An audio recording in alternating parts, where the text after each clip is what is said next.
ના ટુકડા નહોતા, દરેકનો આદિ ધર્મ હતો. આપણે જે જગ્યાએ અત્યારે ભેગા થયા છીએ ને અહીંયા, આ શું છે? એક આપણી સંસ્કૃતિનું ધામ છે, જેનું નામ આપણે શું કહીએ છીએ? આદિ સંસ્કૃતિ ધામ. કોઈ નવી આમાં ડિઝાઇન કોતરવાની નથી, પણ જે પરંપરાગત આ જગતમાં અસંખ્ય યુગ પહેલાની જે વાત હતી ને એ વાત અહીંયા છે, જેને આપણે બીજી ભાષામાં સનાતન કહીએ છીએ. તમે જોજો, જ્યાં જોઈને બોલો સનાતન ધર્મની જય, એટલે તમે પણ પૂછજો જય બોલાવવા વાળાને, આ સનાતન છે શું? એમ સનાતનનો અર્થ એ છે કાંઈ નહોતું, જદી કાંઈ નહોતું તેદી હતું, એવો એક ધર્મ હતો. પછી ત્યાં હિન્દુ નો હોય, મુસલમાન નો હોય, પારસી નો હોય, ક્રિશ્ચિયન નો હોય, બૌદ્ધ નો હોય, જૈન નો હોય, કાંઈ હોય જ નહીં. આ તો પછીના ટુકડા થયા છે બધા. તો જેથી કાંઈ નહોતું તે જે હતું એને સનાતન કહેવામાં આવે. એ સનાતન સંસ્કૃતિ આપણી છે, અને એ સંસ્કૃતિને ધ્યાનમાં રાખી અને આ પર્વ ઉજવવામાં આવ્યું છે કે જ્યારે ટુકડાઓ નહોતા, સિર્ફ માનવતાનો ધર્મ હતો. તેથી આ દેશની અંદર કોઈ બ્રાહ્મણો, કોઈ પંડિતોય નહોતા, તેથી ઋષિ મુનિઓ હતા. વેદોની અંદર જે લખ્યા છે ને એ કોઈ બ્રાહ્મણોને લખ્યા નથી, કોઈ જાતિને લખી નથી, ઋષિ મુનિઓને લખ્યા છે. ઋષિ મુનિ એટલે સમાજની અંદર જે કાંઈ અંધારું છે એને અજવાળો કરવા માટે આશ્રમોની અંદર નાની ઉંમરના બાળકોને લઈ આવે, એની અંદર વિદ્યા ભણાવે. અને એમાં બે પ્રકારનું જ્ઞાન હતું, એક શાસ્ત્ર જ્ઞાન અને એક શસ્ત્ર જ્ઞાન. શાસ્ત્ર એટલે આ પુસ્તકો લખ્યા એ નહીં, એ તો કાગળનો જન્મ કાલ થયો. કાલ કહેતા 1500 વર્ષ થયા, અને 1500 વર્ષ પછી આ પુસ્તકો લખાવા માંડ્યા, આપણે એને શાસ્ત્રો કહીએ છીએ. ના, તો ત્યાર પહેલા હતો એ શું હતું? તેથી એ ઋષિ મુનિઓના મુખમાંથી જે શબ્દો છૂટતા હતા ને એ માનવ જીવન જીવવા માટેના જ હતા. આમાંથી તમે વાંચ્યા નહીં અમને કોઈ કે વાંચજો કે આમાં 6 શાસ્ત્ર એટલે હું, ખટ દર્શન એટલે હું, કોઈ સાચો જવાબ નહીં આવે. 6 પ્રકારના શાસ્ત્રો એટલે માનવ જીવન જીવવા માટે, જેમાં થી ઉપનિષદો બન્યા, વેદો બન્યા. એવા શાસ્ત્રો કોઈ લખવામાં આવ્યા નહોતા, અને લખાણા પછી એના વિભાગ થયા છે. એ શાસ્ત્ર જ્ઞાનથી માણસ જીવન કેમ જીવવું હોય એની એને ખબર પડતી. અને બીજું શસ્ત્ર જ્ઞાન. ત્યારે આટલા બધી લોકોની વસ્તી નહોતી, નાના નાના કસ્બાઓની અંદર રહેતા હતા, દૂર જંગલની અંદર રહેતા હતા, અને પોતાના રક્ષણ માટે થઈ અને શસ્ત્રો પાસે રાખતા હતા, જેથી કરીને એકબીજાનું આપણે રક્ષણ કરી શકીએ. આવી વિદ્યા ઋષિ મુનિઓ આપતા. તો તેની ખબર નહોતી કે ભાઈ વરહ ક્યારે બદલાય. જો હવે ગુરુ પૂર્ણિમાની વાત આવે છે કે વરહ બદલાય ખબર હતી નહીં. અને તમે એ પુરવાર જોજો કે આ તમે જેટલા કેલેન્ડર લે ને એ 2000 વર્ષની આસપાસના જ છે. અત્યારે 2026 નું હાલે છે, બરોબર? વિક્રમ સંવત હોય તો 2083 હાલે છે, કોઈ હજી 1900 ની અંદર આસપાસ છે. 2500-2600 વર્ષનું કોઈ કેલેન્ડર પણ છે નહીં. એટલે આ ગણતરી જ મૂળ 2000 વર્ષની આસપાસ થવા લાગી. ત્યાર પહેલા વર્ષની ગણતરી કરતા. ક્યારે આ લખાણ નહોતું તો ખબર ક્યાંથી હોય? તો જ્યારે આસમાનની અંદર વાદળ બંધાય અને વર્ષા ઋતુનું આગમન થાય ને ત્યારથી વર્ષની શરૂઆત થતી. એટલે આપણા ઘણા બધા વાણીઓની અંદર તમે આમાં વાંચ્યું હોય, સાંભળ્યું હોય કે ઘણા મહાપુરુષોએ એના કાવ્યની અંદર 12 મહિના લખ્યા છે. હવે 12 મહિના જે લખ્યા એમાં શરૂઆત ક્યાંથી થઈ છે? અષાઢ મહિનાથી. અષાઢ મહિનો આવે, આકાશની અંદર વાદળ થાય, વર્ષા ઋતુનું આગમન થાય, પૃથ્વી ઉપર વરસાદની વૃષ્ટિ થાય અને ધીરે ધીરે ધીરે ધીરે ધીરે આ ધરતી જેમ લીલી થતી જાય એમ આના વર્ષના દિવસો ગણાતા જાય. અને ઈ વર્ષ આપણું જે હતું એ ચંદ્ર વર્ષ હતું, સૂર્ય વર્ષ નો હતું. સૂર્ય વર્ષ છે 365 દિવસનું, ત્યારે ચંદ્ર વર્ષ છે ને 354 દિવસનું હોય છે. એટલે 2 વર્ષની અંદર 3 વર્ષે 1 મહિનો વધારવામાં આવે છે એના ફેરફાર ભાંગવા માટે. એટલે અષાઢ મહિનાનો જે દિવસ આવ્યો, વર્ષા ઋતુનું આગમન થયું. એટલે ઋષિ મુનિઓ પોતાના આશ્રમોની અંદર જે એના શિષ્યો ભણતા હતા એમની પાસેથી જે વિદ્યા જ્ઞાન લેતા હતા એની વિદ્યા પૂર્ણ થાય એટલે એમને પ્રેમથી વિદાય આપતા હતા. અને આ ભણ્યા પછી એ વિદ્યા મેળવ્યા પછી એ પણ પાછા જગતના જીવોને તમામ પ્રકારનું જ્ઞાન આપતા હતા. અને એ વિદ્યાર્થીઓ જ્યારે એના ભણીને વયા જાય ત્યાંથી વિદ્યા લઈ જાય અને ત્યાર પછી પાછા નવાનું આગમન થાય એટલે આ જેમ આ વર્ષની શરૂઆત થઈ ને એટલે એની પણ શરૂઆત થાય. અને જેથી કઈ ખબર નહોતી પડતી કે આટલા દિવસનો મહિનો હોય તેથી તાંદો પૂરેપૂરો જેથી દેખાય ને એટલે એ મહિનો પૂર્ણ થયો કહેવાય, એને પૂર્ણિમા કહેવાય. હવે 12 મહિનાની 12 પૂર્ણિમા તો થઈ ગઈ, પણ ગુરુ પૂર્ણિમા કેમ? આપણે બધાએ મજૂરી જ કરીએ છીએ. બીજો સંતોની વાત હંમેશા પ્રેક્ટિકલ હોય, પ્રત્યક્ષ હોય, એ અનુમાન વાળી ન હોય. હવે આપણે મજૂરી કરીએ છીએ એટલે અષાઢ મહિનો આવે ને ત્યારે આપણે કોકના ખેતરમાં મજૂરી કરવા ગયા હોય ને ત્યારે એમ થાય કે હવે ક્યારે દી આજને તો આપણને રજા મળે. એટલે આ અષાઢ મહિનાનો દિવસ 14 કલાકનો હોય, લાંબો હોય, મોટો હોય. અને પછી જેમ દિવસો જાય ને એમ ટૂંકો થતા નવા હિસાબ પ્રમાણે 22મી ડિસેમ્બર આવે ને એટલે ટૂંકામાં ટૂંકો દિવસ થઈ જાય, રાત્રિ લાંબી થાય. એટલે મોટો દિવસ હોવાથી મોટા શબ્દનો અર્થ થાય છે ગુરુ અને નાના શબ્દનો અર્થ થાય છે લઘુ કે બીજું કઈ છે એમાં. જોજો કાંઈ નતું, આ તો બધા છે ને ગુરુ લોકો ભેગા મળી અને શબ્દના અર્થના અનર્થ કરી અને આપણને એટલું બધું ગૂંચવી દીધા છે એટલે આ જ્ઞાનને અઘરું કરી નાખ્યું છે. પણ જે ગુરુ શરણે ગયા છે ને એના માટે કઈ અઘરું છે? એને તો બધું સરળ જ છે. એ મુખમાંથી શબ્દ છૂટ્યો નથી ને આમ તો એની અંદર કઈ પ્રવેશ કર્યો નથી, એને લાગી ગયો નથી. એના વાણી બોલે ને તો હું તો કોઈ એના સત્સંગ કરવાની કઈ જરૂર નથી બીજાને. ખાલી વાણી બોલાતી જાય ને ત્યાં એને ખબર થતી જાય કે આ શબ્દ આમ છે, તો આટલું બધું લાંબુ પોળો હું કામ કરવું પડે છે? કે ક્યારેક મહાપુરુષો એવા શબ્દો મૂક્યા છે ને એટલે આપણને એમાંથી એક જાળ ઊભી થાય છે, એની બ્રહ્મજાળ. એ બ્રહ્મજાળ કાઢવા માટેથી શબ્દાર્થ કરી અને ભિન્ન રીતે મહાપુરુષો આપણને સમજાવે છે. ગુરુ પૂર્ણિમાની શરૂઆત એમ કે છે કે વેદવ્યાસ ભગવાને કરી. હવે વેદવ્યાસ ભગવાન જે રહ્યા એ કોઈ વ્યક્તિ નહોતો. વેદવ્યાસ જે રહ્યા કોઈ વ્યક્તિ હતા નહીં. પણ આપણે જ્યારે કથામાં જઈએ છીએ, જે કથાનું વાંચન કરતા હોય અને એ જે આસન ઉપર બેઠા હોય તો એને શું કહેવામાં આવે છે ખબર છે? આ વ્યાસપીઠ કહેવામાં આવે છે. અને આજે જે આ તખત ઉપર બેહી પછી ભલે ભજન બોલતા હોય, સંતવાણી બોલતા હોય કે ખાલી સત્સંગ કરતા હોય, જે કાંઈ કરતા હોય એ પણ એક વ્યાસપીઠ માથે જ બિરાજમાન છે. વ્યાસપીઠ એટલે કે એના અંતરમાંથી શબ્દને બહાર લાવી અને જેમ કરી લોકોને સમજાવવું ને એ કામ વ્યાસનું છે. વ્યાસ કોઈ જાતિ નથી, તો પછી બનાવવામાં આવી છે. દિવસો ગયા પછી આ વ્યાસ નામની એક જાતિ બનાવી છે, બાકી વ્યાસ નામની જાતિ કોઈ હતી નહીં. જે શબ્દ જેમ સમજાવી અને આપણા હૃદયમાં ઉતારી દે આ બધા વ્યાસ જ કહેવાય. અને એમાં એમ કહેવાય છે 5000 વર્ષ પહેલા પારાસર અને મચ્છગંધાનો દીકરો જેનું નામ વેદવ્યાસ આપવામાં આવ્યું હતું, પણ નકરા નામથી ને એવો જ્ઞાની પણ હતા. અને એણે શાસ્ત્રો રચી અને લોકો બધી સંદેશો આપ્યો. પણ 5000 વર્ષથી તેની આગળ તો હતો જ નહીં. તો એ શાસ્ત્રો ક્યાં લખ્યા છે, કેમ લખ્યા છે?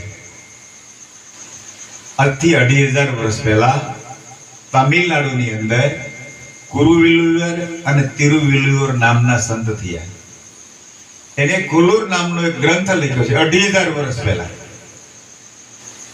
તો છે કેવડો ફક્ત 130 સૂત્રો છે એની મારી પાસે. જીવન કેમ જીવવું ને એના 130 સૂત્રો છે. અને 130 સૂત્રો જેની ઉપર લખાયા, જેની ઉપર એટલે તે દિવસે કાગળ નહોતા, ભોજપત્ર ઉપર લખતા. એ ભોજપત્ર ઉપર 130 સૂત્રો લખ્યા અને એનો ગ્રંથ બનાવ્યો અને એને બીજી જગ્યાએ લઈ જવાનો હતો, નદીને સામે કિનારે. આખું ઓળખું ભરાણું હતું. તો એ અક્ષરો કેવડા હશે એ આપણે ક્યારેય વિચાર કર્યો? હવે 130 સૂત્રો લખવામાં આખું હોડકું ભરાતું હોય તો આટલા મોટા વેદો, આ પુરાણો, આ ગ્રંથો, રામાયણ, મહાભારત, આ બધું શાના પર લખ્યું હોય? એવું કઈ હતું નહીં. આ તો પછી લખાણું છે. ત્યારે ફક્ત અને ફક્ત ગુરુ ચરણે જઈ અને જે શિષ્યો વિદ્યા મેળવતા અને લોકોને જીવન જીવવું અને જીવવા માટેની પ્રેરણા આપે. એટલે મહાપુરુષ કે તરીને તરવું પ્રેમથી, જેમ જળની માથે જાજ તરે, કાયા કાચો કુંભ છે એમાં અમીરસ નીર વહે. હવે તરીને તારવું એટલે આ ભવસાગર જે રહ્યો એમાં આખા જગતના જીવો ડૂબી જ રહ્યા છે, પણ એને સંત સિવાય બીજા કોઈ તારી શકતા નથી. તરવું નામ આ શરીરથી તરવાનું નથી. આ શરીર ડૂબતું નથી. તો આ કોણ ડૂબી રહ્યું છે? આપણું જે આ મન રહ્યું ને એ આની અંદર ડૂબી રહ્યું છે. અને તારવાનું છે કોને? મનને. પણ આપણને એ ખબર નથી કે આમાં મન કેને કેવું. પોતપોતાની છાતી ઉપર હાથ મૂકીને બધા વિચારજો, મન તો તમારી પાસે છે કે નહીં? કોઈ પાસે મન નથી એવું છે? મન વગરના કોઈ ખરા હોય તો ના પાડજો મને, કોઈ અમારી પાસે મન નથી. બધા પાસે મન છે. કેને કેવું લ્યો કેવો છે? તમે બીજું ન ઓળખતા હો તો કઈ નહીં, આત્મા પરમાત્મા જગત નો કરતા ન ઓળખો તો કઈ નહીં, પણ તમારા મનને તમે ઓળખો છો? પહેલું તો આપણે એને ઓળખી લીધા જેવું છે ને. હવે ઓળખવા ગયા ને ત્યારે પહેલી તો આપણને એના પ્રત્યે નફરત ઊભી થઈ. કારણ મનનું કામ શું છે ખબર છે? મનનું કામ છે તો સારું, પણ તકલીફ ક્યાં પડી હતી? આપણા ઘરમાં એક કાચ હોય, દર્પણ, એમાં આપણે મોઢું જોઈએ કે નહીં? પણ એ કાચ જે રહ્યો, જે દર્પણ એ સાફ ન હોય તો દેખાય? પછી હવે દેખાતું નથી ને આપણે રીંગ ચડાવી છે કાચમાંથી. એટલે ભાઈ એની પર રીંગ ચડાવીમાં એની ઉપર તો ખાલી ધૂળ લાગી ગઈ છે, પણ એ ધૂળને સાફ કરી નાખ તો જેવું છે એવું મોઢું દેખાય ને. એટલે તો એમ કે છે કે તોરા મન દર્પણ કહેલાય, ભલે બુરે સારે કર્મો કો દિખે ઓર દિખાય, તોરા મન દર્પણ કહેલાય. કોઈ પૂછવા જતા નહીં. હજી બોધ લેવાને ગુરુ કરવાના તો બહુ આગી વાત છે. આવ નજીકની પહેલા તમે તમારા મનને પૂછી લેજો, તમે કેવા છો? કોઈ પાડોશી કહેશે તમને?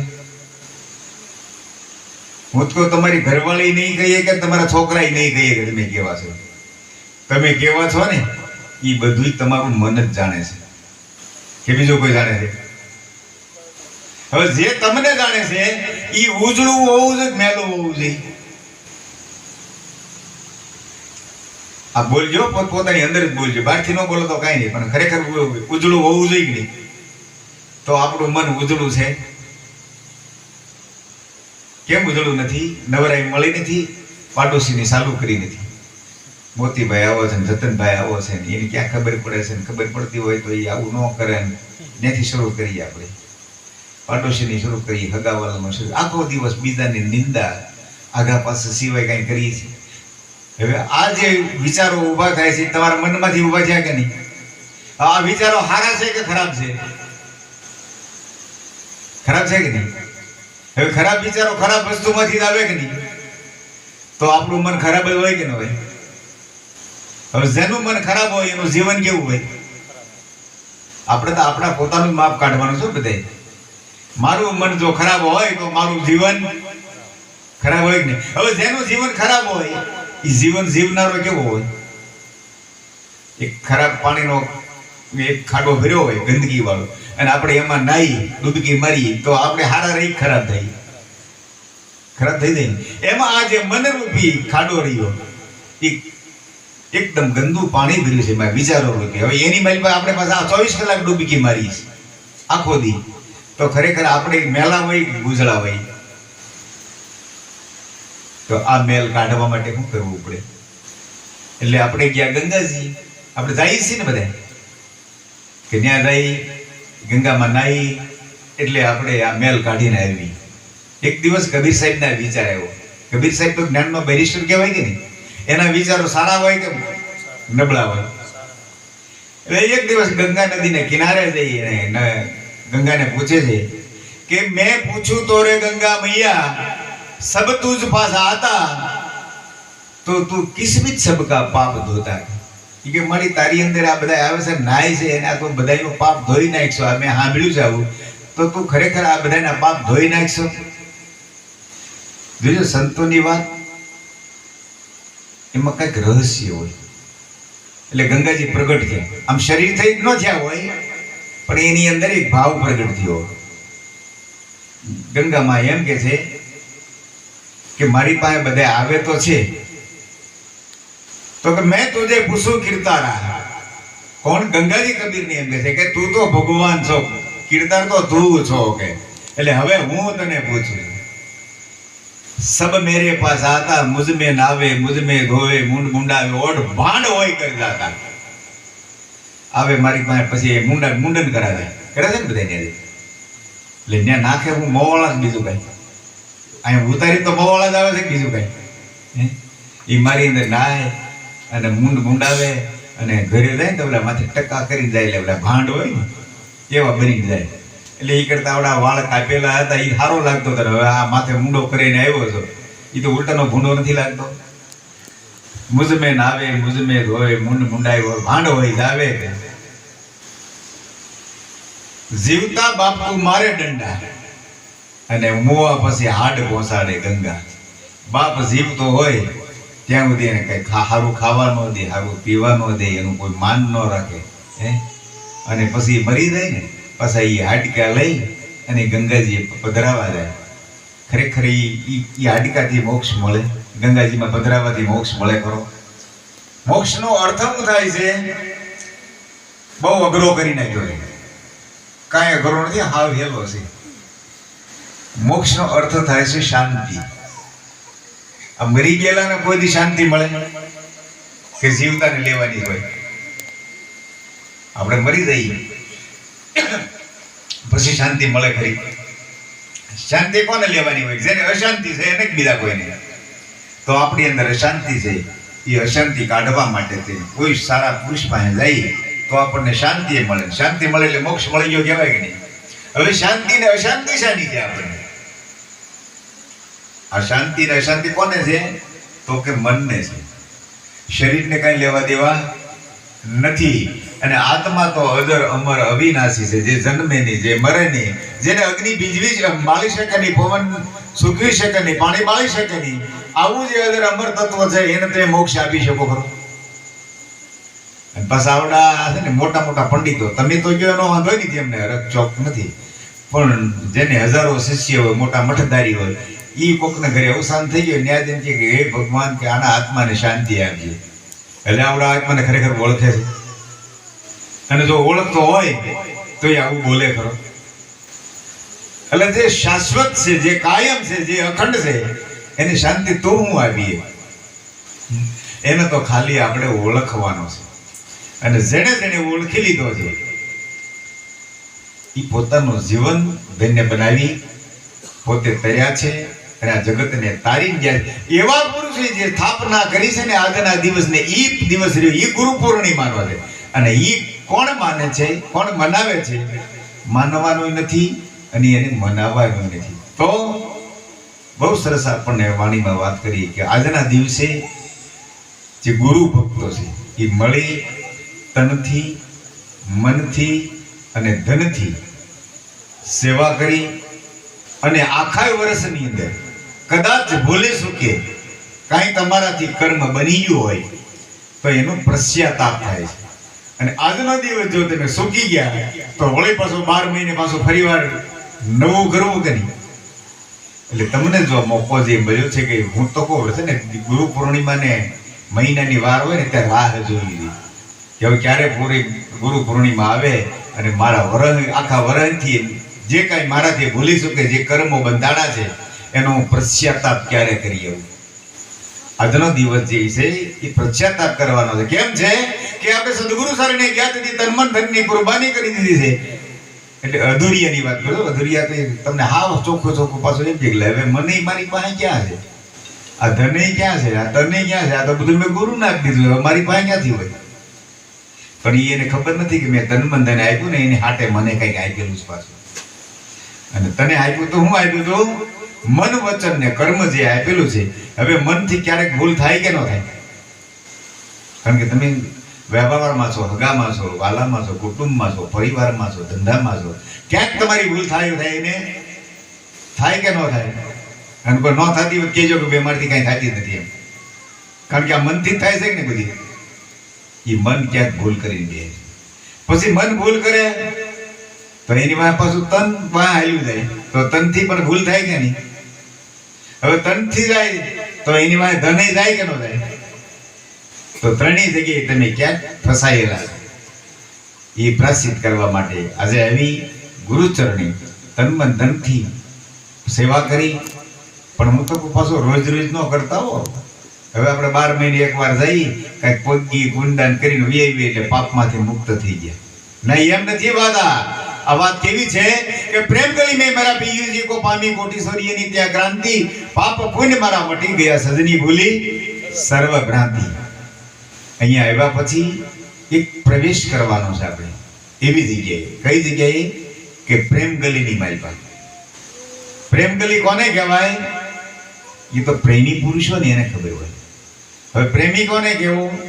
તો કે પ્રેમ કરે એને. તો પ્રેમ કેને કેવું? આપણે એકબીજા ભેગા થઈને બધું ભરી મળી ને એ પ્રેમ નથી, એ તો મોહ છે. કોકને હારા મોઢે બોલાવી ને એ તો તમારો સ્વભાવ છે. આપણે પ્રેમ તો કરીએ છીએ પણ કોને કરીએ છીએ? બીજાને કરીએ છીએ. જ્યાં સુધી બીજાને પ્રેમ કરો ને ત્યાં સુધી તૂટવાનો ભય રહે. તમે જો બાપ દીકરાનો પ્રેમ હોય કે ન હોય? હોય ને તો ક્યારેક તૂટે છે કે નહીં? પતિ પત્નીનો પ્રેમ હોય કે ન હોય? તો ક્યારેક તૂટે છે કે નહીં? જો ન તૂટતો છૂટાછેડા થાય. બે ભાઈનો પ્રેમ હોય તો એ પણ ક્યારેક બાપ દાદાની મિલકત વહેંચવામાં તૂટે કે નહીં? જેટલા સંબંધો છે એ બધા સંબંધોની અંદર પ્રેમ તૂટે. અને ગુરુ અને શિષ્યનો જે પણ ભાવ છે ને પ્રેમ, એ પણ એક દી ક્યારેક તૂટે છે. ગુરુને સેલા ઉપર કભાવ ઉભો થાય, સેલા ગુરુ ઉપર કભાવ ઉભો થાય. આ બીજા ગુરુ કરવા પડે છે એનું કારણ શું ખબર છે? આ ભાવ તૂટ્યો એટલે. પણ જેદી એવો ગુરુ તમને મળી જાય અને તમારા પોતાના નિજ સ્વરૂપને જેદી લખાવી દે ને પછી ગુરુ એ ગુરુનો અને શિષ્ય એ બે એક રૂપ બની જાય છે. અને એક રૂપ બની જાય પછી બીજો પુરુષ હોય કોઈ કે એક જ હોય? એક હોય તો પ્રેમ કોને કરે? એકને બીજા કોઈને. અને તમને એક બીજો પ્રેક્ટિકલ દાખલો કરી દઉં. હમણાં ધરતીકંપ થાય, આ બધું હલવા માંડે તો આપણે બહાર નીકળવામાં કોઈની વાટ જોઈશ? શું કરવા? તમે તમને બચાવવા હાટું નીકળો છો કે નહીં? તમે તમને પ્રેમ કરો છો કે નહીં? એવો પ્રેમ જેથી તમને જાગે તેથી ઈ પ્રેમ પછી તૂટે નહીં. તો એના માટે શું કરવું જોઈએ? તો કે એવા ગુરુ પાસે જાઓ. કેવા?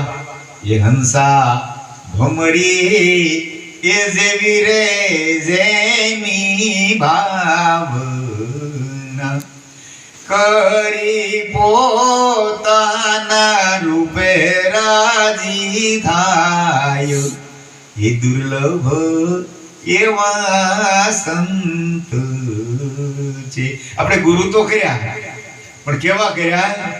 કોઈ કે ભાઈ પુણ્યમું રેજો, બીજ રેજો, 11 રેજો, હાંજ હવાર આંખું બંધ કરીને પછડી માથે વળીને ધ્યાન ધરવા બેસી જાયજો, વ્રત કરજો, ઉપવાસ કરજો, પૂન કરજો, દાન કરજો. ક્યાંક ને ક્યાંક તમને વળગાડ્યા છે. ત્યારે સદગુરુ છે ને આ બધા વળગાડમાંથી બાદ કરી અને તમને હાવ ચોખ્ખા બનાવી દે, નિરંતર બનાવી દે. પછી ચોખ્ખો બની ગયા પછી કાંઈ કરવું પડે? આમ તમે ભાત તો ખાવ છો ને ચોખા, એને ઉગેલા જોયેલા છે ને કે ડાંગર હોય, ડાંગર વાવો ને તો જ ઉગે. ડાંગર ક્યાં ક્યારે કહેવાય માથે ફોતરી છે ને ત્યાં ઉગી, અને એ ફોતરી નીકળી જાય પછી ચોખ્ખો થઈ જાય ને પછી એને તમે વાવો તો ઉગે ખરો. આમાંથી ફોતરી જ કાઢવાની જરૂર છે માથેથી. શેની? આવરણોની. આપણને એક ઇંગ્લિશમાં કહેવત છે, ખબર છે? I am something but you are nothing. અમે કાંઈક છીએ.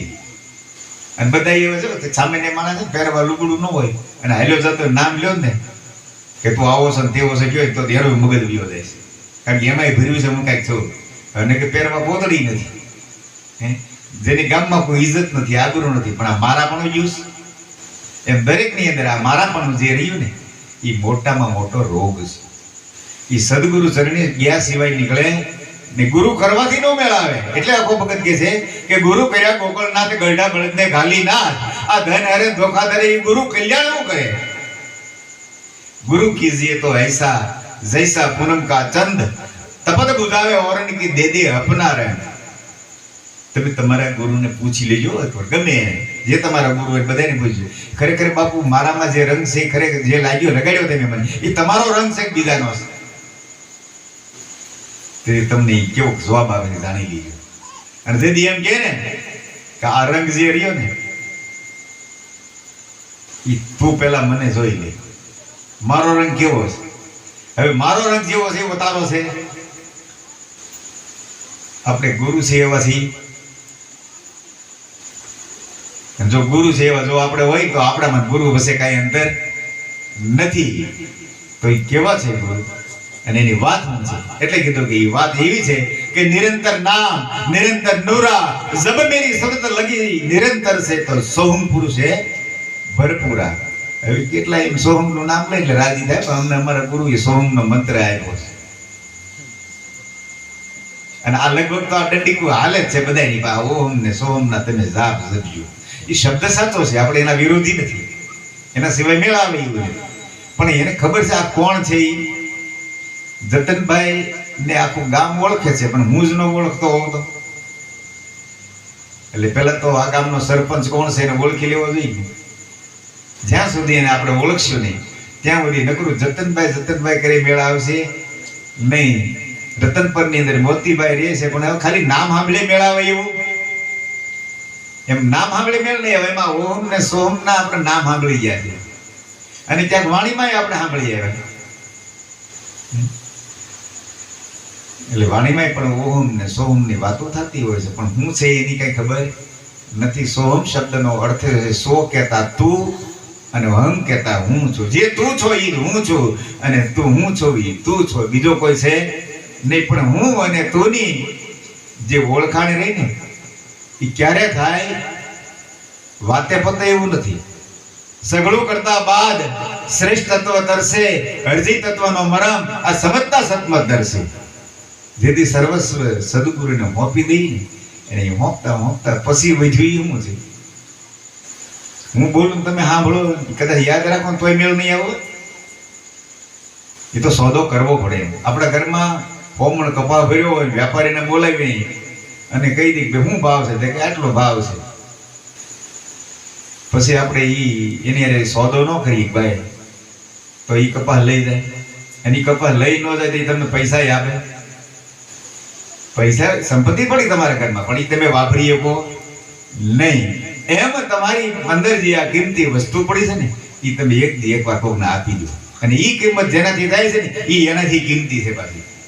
એટલે મીરા નદી દેવીદાસ મળ્યા હતા ને, અને સાચી વાત હમદાને કદી મીરાએ કીધી, ये पायो जी मैंने नाम रतन धन पायो. આપણે એ આટલું સાંભળી ને ત્યાં આપણે ક્યાંક ગુરુ પાસે ગયા ને એમ થાય આહો મને મારા ગુરુએ નામ આપ્યું છે. શું નામ આપ્યું? એટલે આવડો મંત્ર આપ્યો એ નામ જ કહેવાય ને. પણ એવું નામ આ છે નહીં. કેમ કે આ નામ તો એવું નામ નક્કી કરેલું છે કે નામ કહું તો નામ નહીં જાકા, નામ કાળ હે તાકા. આ શબ્દ કહું તો શબ્દ નહીં, શબ્દ હે માયા કી માહી. બે શબ્દનો કદાચ મંત્ર આપ્યો તો ઈ ન્યા સુધી માયા છે. તો સદગુરુ આપણને ક્યાં લઈ જાય છે? માયાથી પર વસ્તુ રહી. વસ્તુ યમુલખ દિની મોહે સદગુરુ કૃપા કરે અપનાયો પાયો જી મેને નામ રતન ધન પાયો. એક બાજુ આ વિશ્વની તમામ ચીજ મૂકો ત્રાજવાની અંદર, અને એક બાજુ એ સદગુરુનો શબ્દ જો આ ત્રાજવાની અંદર મૂકશો ને તો એ પલ્લું હેઠો રહે. એટલી આ કિંમતી વાત છે. એ વસ્તુ સ્વરૂપે તમને ઓળખાવી છે. નહીં તો પૂછજો કોકને આમાં બોધ લઈ આવ્યા હોય ને તો તમને શું સમજાવ્યું એ અમારે પૂછવું નથી. કઈ કોઈ કોઈના ગુરુ જે સમજાવી આપણે કોઈ પૂછવાનો આપણો અધિકાર નથી. પણ ખાલી એક તેજાબનો એક જ ખાલી તણખો લઈ એની માથે મૂકજો એટલે ખબર પડવા મળશે. હોનું છે કે ભેળ શેળિયું છે.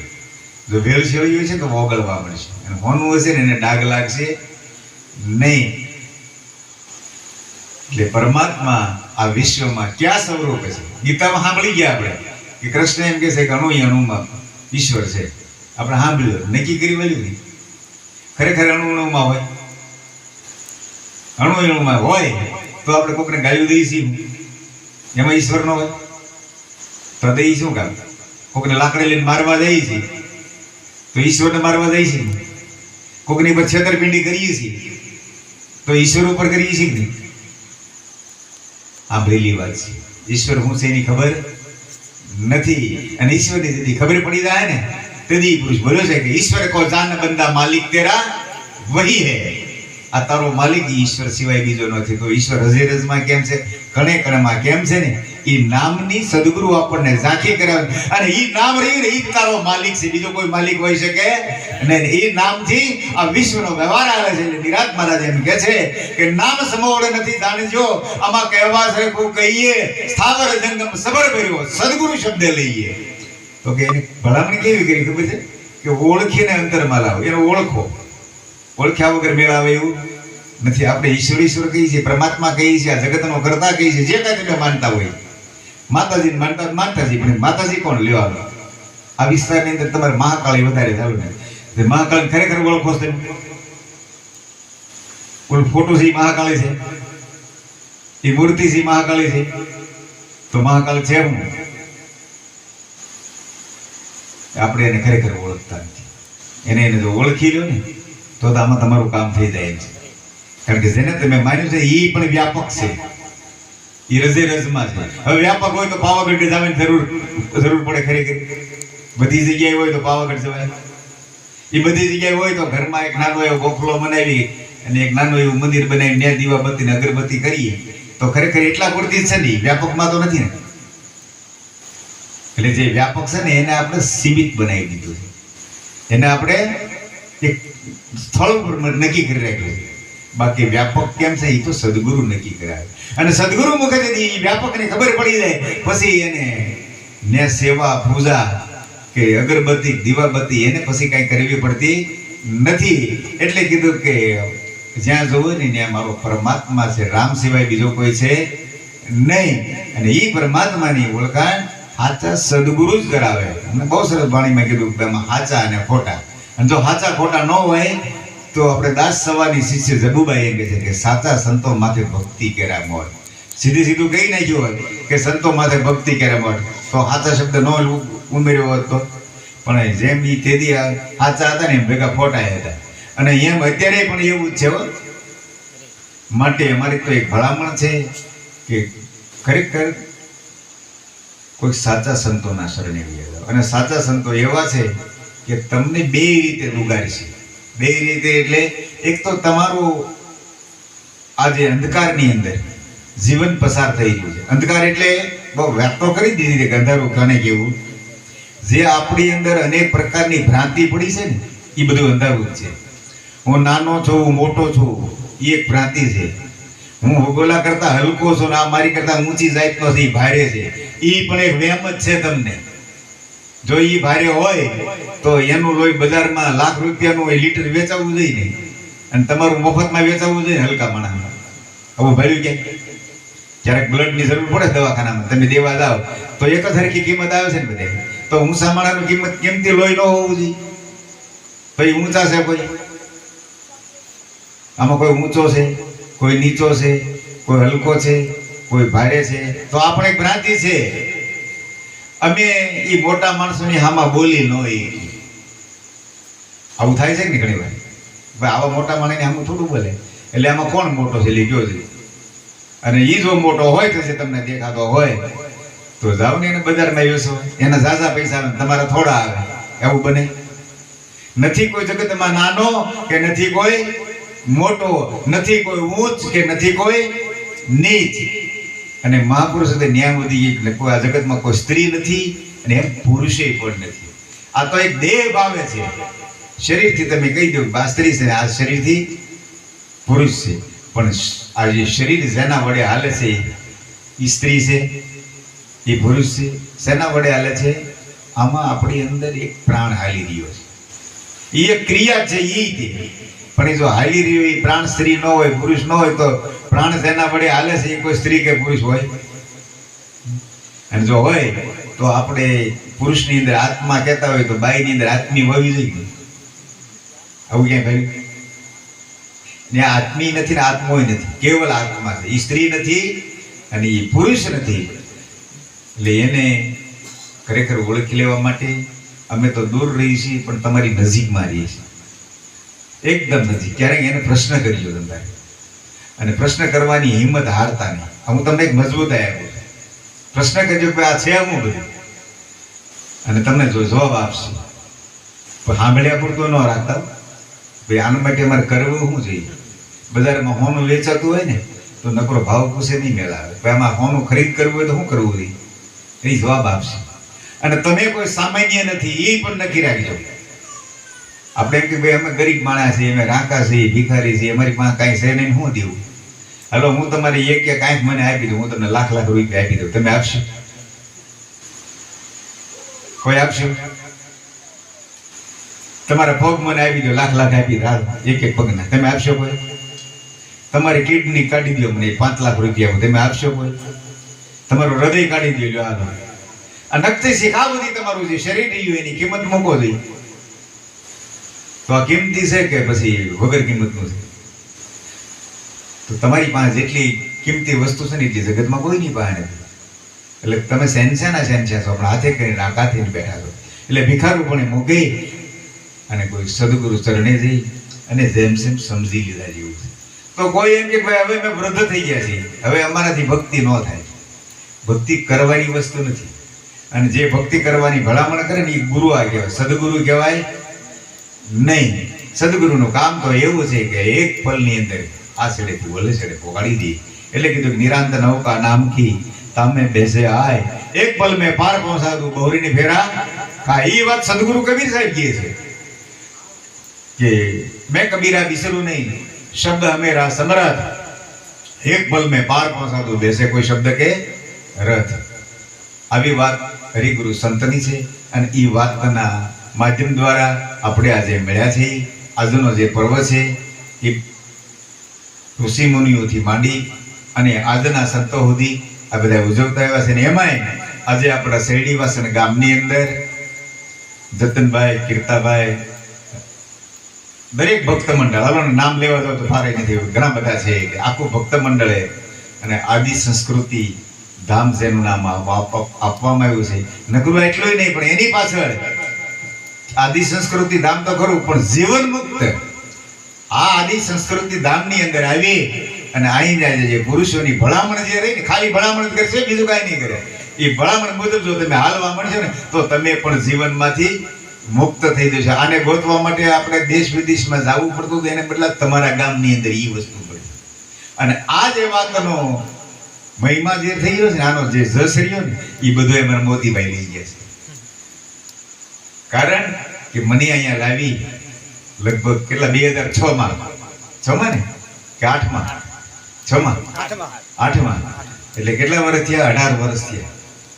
18 વર્ષ પહેલા આ વિસ્તારની અંદર લાવી અને ધીરે ધીરે એક ગામ, બીજું ગામ, ત્રીજું ગામ એમ કરતા કરતા આ ગામની અંદર પોગાડ્યો. અને જતનભાઈ તથા બીજા બધા એમના સાથીઓએ મળીને આ વાતનો સ્વીકાર કરી લીધો. તમે જુઓ તો ખરા, હજી આપણે કાંઈ આનું ઉદ્ઘાટન નથી કર્યું, કાંઈ નથી કર્યું, પણ છતાંય આ વિદેશની અંદર પણ આદિ જીવન મુક્ત આદિ સંસ્કૃતિ ધામ એ નામનો આજે ઉલ્લેખ થઈ રહ્યો છે. કાંઈ નથી હજી આપણે કર્યું, ખાલી 4 થાંભલા ખોડીને બેઠા છીએ. કાંઈ કર્યું છે હજી આપણે? અને જો આટલું કરવાથી જો આટલું ફળ મળતું હોય, અને કદાચ આ ગામની અંદર ઘરે ઘરે હું તો કહું, જો આ વાતના જો ઝંડા જો છે આમ ફરકવા માંડે, તો આ તમારું ગામ જે રહ્યું ને શેરડી વાસે, એ હું એમ કહું એક દિવસ તીર્થનું ધામ બની જાય. આ ગામ એક દિવસ તીર્થનું ધામ બની જાય. જલારામ બાપાને હજી 200 વર્ષ થયા છે, તેથી વીરપુર તો હતું જ તે, પણ તીર્થનું ધામ નહોતું. પણ એક જ જલો પ્રગટ થયો ને, અને વીરપુરને તીર્થનું ધામ બનાવી દીધું. અને એક જ ગોગાવદરની અંદર દાસ જીવન થયો ને, તો ગોગાવદર તીર્થનું ધામ બની ગયું. એમ જતનભાઈ અને એમના સાથી બધા જે કઈ ગુરુ ભાઈઓ છે, એ બધા મળી અને ખરેખર ઘરે ઘરે જેથી આ વાતનો ઝંડો ફરકાવવા માટેના પ્રયત્નો કરવા માટે તમારા બધાનો જે સાથ સહકાર છે ને, તેથી આ ધામ છે, ગામ નહીં પણ ધામ બની જાય. અને એમનો જે સ્થાપક તરીકેનો જે ફાળો છે ને, એમાં અમારા મોતીબાઈનું સ્થાન અગ્રહ છે. એટલે વિશેષ કંઈ કહેવું નથી હવે મારે. આ જે પ્રસંગ આજનો જે રહ્યો, એવા આપણે દર વર્ષે કાયમ બધા મળી એકબીજા સાથ સહકાર આપશો. વાતમાં પણ બધાએ સાથ સહકાર આપો, જેથી કરી અને તમારું એક વ્યક્તિ તરીકે નહીં પણ તમારા બાપ દાદા વખતની જે સ્થાપના ગામની થઈ છે ને, એ ગામ જે રહ્યું ને એક અમર ઇતિહાસના પાને છપાઈ જાય. આવી બધી આપણને પ્રેરણા મળે. બોલે સદગુરુ મહારાજની જય.